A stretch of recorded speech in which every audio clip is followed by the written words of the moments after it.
The Supreme Court set to hear a new challenge to Obamacare. The justices will decide on an appeal by conservative groups who argue billions in tax subsidies used to help lower-income Americans are actually illegal in all states that use the federal exchange. That due to specific language in the law that tax subsidies are reserved for exchange customers set up by the state.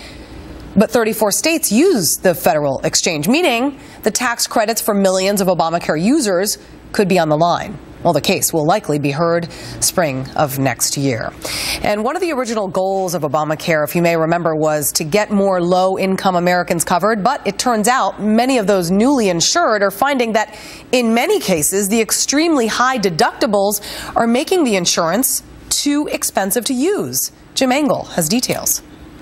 Places like the Denton, Texas Community Care Center are where Obamacare patients come when they learn their deductible is so high, they're unlikely to ever get a single dollar of reimbursement. There are quite a few, and I saw another one today, where their deductibles are so elevated that they cannot afford them. You're going to the doctor, you're paying premium, and because of this really high deductible, you're not getting any benefits. The administration pushed insurance companies to keep premiums low, but that also created high deductibles, about $5,000 a person for the least expensive plan, as well as narrow networks of providers. But most people buy only on premiums. They don't even look at what their deductible is going to be.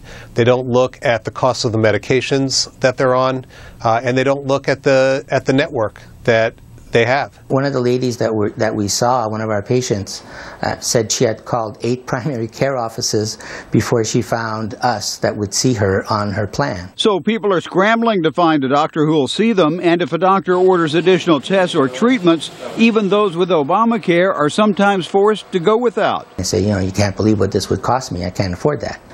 And they're trying to scrape together some money to get it done sometimes, or frankly, occasionally they just say, I'll just wait and see if things get worse. Which he says goes against the whole idea of preventive care, supposedly one of the advantages of Obamacare, leaving many patients wondering what they're getting from it. So they were coaxed into the Obamacare system. They're paying premiums over there, and now they're asking, well, what did I get for my premium? I'm having to go outside the system to get health care. We do get asked that question at times, yes. Wondering, I have this product, I can't even use it.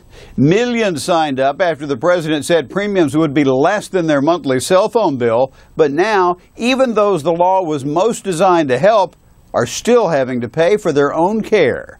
In Washington, Jim Engel, Fox News.